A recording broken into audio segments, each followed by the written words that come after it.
বীরভূমের সিউড়ি রেল স্টেশনে রেলের ওভারব্রিজ চালুর দাবিতে ডেপুটেশন প্রদান তৃণমূলের। উপস্থিত ছিলেন সিউড়ির বিধায়ক বিকাশ রায়চৌধুরী।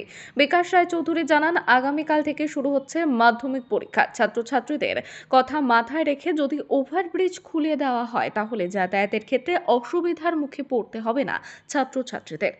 এখানে আধিকারিকদের সঙ্গে একটু কথা বলতে, একটা ডেপুটেশন দিতে, ডেপুটেশনটা ছাত্রছাত্রীদের স্বার্থে। আগামীকাল থেকে আমাদের এখানে সারা পশ্চিমবাংলায় মাধ্যমিক উচ্চ মাধ্যমিক পরীক্ষা শুরু হচ্ছে। সেক্ষেত্রে রেলের কিছু দায়িত্ব কর্তব্য তারা যদি পালন করে তাহলে আমার মনে হয়, আমাদের সকলের মনে হয়, এখানে আমার সিউড়ি মিউনিসিপ্যালিটির সমস্ত কাউন্সিলর আছেন,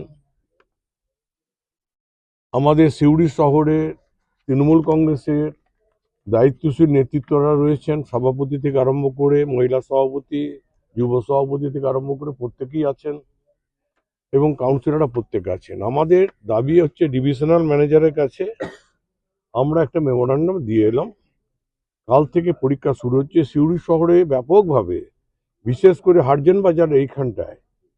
আপনারা প্রত্যেকেই জানেন 8 বছর ধরে এই রেলের এই ফ্লাইওভার করার ব্যাপার নিয়ে বিভিন্ন সময়ে বন্ধ থাকা এবং এর ফলে মানুষকে নানা সমস্যার মধ্যে পড়তে হয়েছে।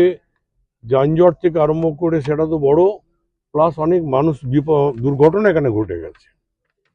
তো এই পরীক্ষা জীবনে বড় পরীক্ষা হচ্ছে মাধ্যমিক উচ্চ মাধ্যমিক।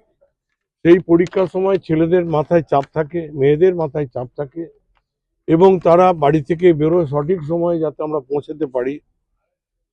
এবং এখানে বড় মানে দুঃখের ব্যাপার, আজকে রেলকে সেটা আমরা বলেছি যে এখানে যে ফ্লাইওভারটা কমপ্লিট হয়ে গেছে, কাল থেকে আপনারা চালু করে দিন ছাত্রছাত্রীদের সুবিধার্থে, মাধ্যমিক উচ্চ মাধ্যমিকে যারা পরীক্ষার্থী তাদের সুবিধার্থে। এবং সেখানে এই কটা দিন আপনারা করুন, তারপরে ঢোল ঢাক পিটিয়ে কিভাবে আপনাদের যারা এটাকে তাদের অঙ্গুলিলনে যেটা দেখছেন করছেন তাদেরকে সেই সুযোগটা দিন, কিন্তু মানুষকে বিপদগ্রস্ত করে নয়। তো আমরা এখানে অনেক সহযোগিতা করেছি এই ফ্লাইওভার করার ব্যাপারে। রাজ্য সরকারের বড় অবদান আছে, মাননীয় মুখ্যমন্ত্রী বড় অবদান আছে, মমতা ব্যানার্জির। এখানে জায়গা থেকে আরম্ভ করে কোনো কিছু ত্রুটি হয়নি। আমাদের পৌরসভার পক্ষ থেকে, আমাদের চেয়ারম্যান থেকে আরম্ভ করে আমাদের কাউন্সিলররা তারা বিভিন্নভাবে সহযোগিতা করেছে।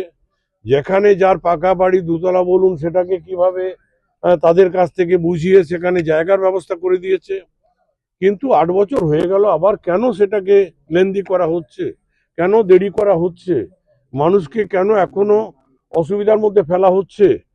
ঠিক আছে, আমরা নয়তো কষ্ট করে এখানে পারাপার করব, কিন্তু আগামী দিনে যারা ভবিষ্যৎ এই সকল জেনারেশনের যাদের জীবনে সব থেকে বড় পরীক্ষায়, তাদের মানসিক দিকটা যাতে চাপ না পড়ে তার জন্য অন্ততপক্ষে পরীক্ষায় তাদেরকে এই জায়গার ফ্লাইওভার দিয়ে আসার সুযোগ করে দেওয়া হোক, যাতে তারা সঠিক সময়ে গিয়ে পরীক্ষা কেন্দ্রে পৌঁছাতে পারে।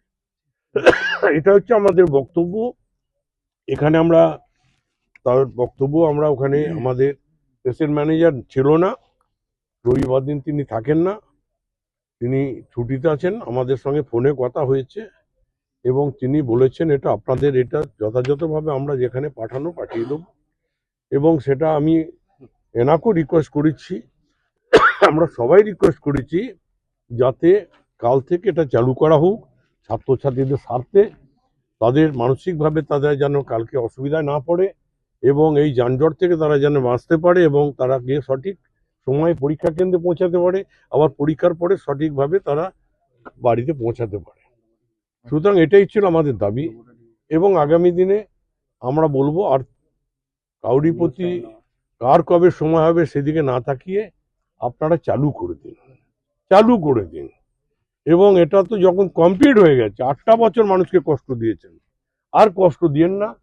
সিউড়িবাসী আপনাদের যাই বলুন খুব বিরক্ত, সেই বিরক্তের হাত থেকে সিউড়ি মানুষকে বাঁচান এবং তাদের সহযোগিতার হাত বাড়িয়ে দেখুন। খোলা হয় কি না হয় সেটা ওদের প্রশাসনিক ব্যাপার, সেটা তো আমাদের ব্যাপার নয়। সুতরাং এই জায়গাটায় রেলের হাতে আমরা ছেড়ে দিয়েছি। এটা চালু না করার কারণ কি দেখছেন? সেটা কি করে বলবো, রেলের কাছে তো সেটাই আমরা বলে এসেছি। রেল এবার সিদ্ধান্ত নিই, কালকে অন্ততপক্ষে আমাদের আসার একটাই উদ্দেশ্য কালকে, যে কাল থেকে বড় পরীক্ষা জীবনের। আমিও যখন মাধ্যমিক দিয়েছি আমার চাপটা ছিল, আমিও যখন উচ্চ মাধ্যমিক দিয়েছি আমার চাপটা ছিল, সেই বয়স ছিল তখন। আজকে ওদের এই জীবনে বড় পরীক্ষায় তাদের যেন ব্যাঘাত সৃষ্টি না হয় সেদিকে আমাদের সবারই নজর দেওয়া উচিত, রেল কর্তৃপক্ষ নজর দেওয়া উচিত। তাই রেলের কাছে আমাদের অনুরোধ, তাদের কাছে আমাদের আপিল, রেল কাল থেকে এটা অন্ততপক্ষে ছাত্রছাত্রীদের স্বাস্থ্যে এটা চালু করুন।